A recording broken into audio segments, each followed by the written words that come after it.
অনুরাগের ছোঁয়া ধারাবাহিকে আজকের পর্বে দেখা যায় রূপা কুমারের কাছে এসে বলে রূপা পালিয়ে যায় না। কুমার রূপার এমন রূপ দেখে ভয় পেয়ে যায়।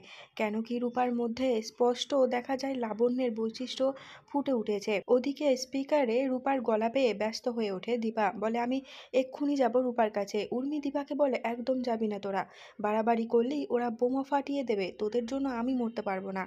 রূপা কুমারকে বলে রিমোটটা ফেলে দিতে, নয়তো আমি তোকে মেরে দেবো। কুমার এক হাতে রিমোট আর অন্য হাতে বন্দুক নিয়ে বলে কাকে আগে মারবো, তোর ফ্যামিলিকে নাকি তোকে?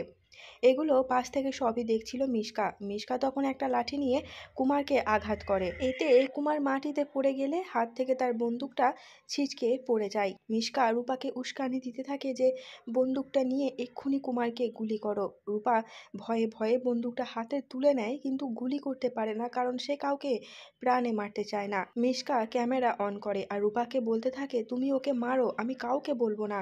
তুমিও যদি ওকে না মারো ও তোমাকে আর তোমার ফ্যামিলিকে শেষ করে দেবে, তাড়াতাড়ি গুলিটা চালাও। মিশকা যখন দেখে রূপা কিছুতেই গুলি চালাচ্ছে না, তখন পাশ থেকে মিশকা নিজে গুলি করে কুমারকে মেরে দেয়। কুমার মাটিতে লুটিয়ে পড়লে রূপা ঘাবড়ে যায়, মনে মনে ভাবে আমি তো গুলিটা চালাইনি, তাহলে কুমার মরল কিভাবে। মিশকা রূপাকে বাধ্য করে যে তুমি এখান থেকে পালিয়ে যাও, নয়তো পুলিশ তোমাকে ধরে নিয়ে যাবে।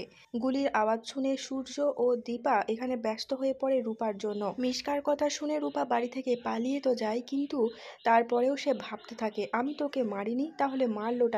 আর যদি মেরেও থাকি, ও তো একটা ক্রিমিনাল। এদিকে সেনগুপ্ত বাড়িতে পুলিশ আসে, কুমারকে সেখানে পড়ে থাকতে দেখে তাকে চেক আপ করে দেখে যে সে মারা গেছে।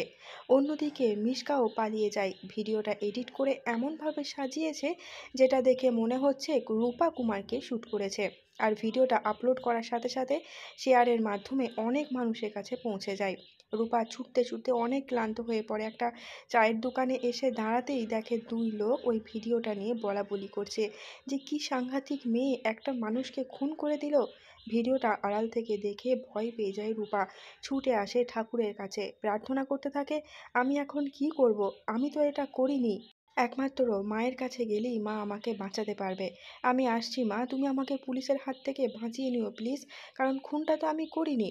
এদিকে সেনগুপ্ত বাড়িতে পুলিশ এসে সকলকে আটকে রেখে দিয়েছে। সূর্য বলে আমাদের মেয়েকে খুঁজে পাওয়া যাচ্ছে না, আমাদেরকে ছেড়ে দিন। পুলিশ অফিসার বলে আপনাদের মেয়ে পালিয়েছে আর আমাদের সন্দেহ খুনটা ওই মেয়েটাই করেছে, আর আমাদের লোক বাইরে ওকে খুঁজছে, কিন্তু যে কোনো মুহূর্তে ও বাড়িও ফিরতে পারে, আর তখনই আমরা ওকে ধরবো। অস্থির হয়ে দীপা বলে যদি সেটাই হয় তাহলে আমার মেয়েকে আগে খুঁজুন, খুঁজে বের করুন, তারপর আমি নিজে ওকে আপনাদের হাতে তুলে দেব। তখনই রূপা বাড়িতে ঢোকে। মায়ের এই কথা শুনে সে খুব কষ্ট পায়, বলে মা বিশ্বাস করে এটা যে আমি খুন করেছি, তাহলে তো মা আমাকে বাঁচাতে পারবে না, আমাকে পালাতে হবে। সে আবারও পালিয়ে যায়। তারপরে দীপা বলে ওই মেয়েকে আমি পেটে ধরেছি, আমি জানবো না ওই মেয়েটা কি করতে পারে আর কি পারে না। কিন্তু রূপা মায়ের এই কথাটা না শুনেই সেখান থেকে তার আগেই পালিয়ে যায়। সূর্য ও দীপা খুবই কান্নাকাটি করে যে এই অবস্থায় রূপা মা তুই কোথায়, তোর পাশে থাকবো, তোর কি হয়েছে সেটা বোঝার চেষ্টা করব, কিন্তু তোকেই তো পাওয়া যাচ্ছে না। আর এখানেই শেষ হয় আজকের পর্বটি। যদি এমনই বিভিন্ন ধারাবাহিকের আপডেট সবার আগে জানতে চান তাহলে চ্যানেলটিকে সাবস্ক্রাইব করে সঙ্গে থাকবেন। দেখা হচ্ছে খুব শীঘ্র নতুন কোনো একটা ভিডিওর সঙ্গে।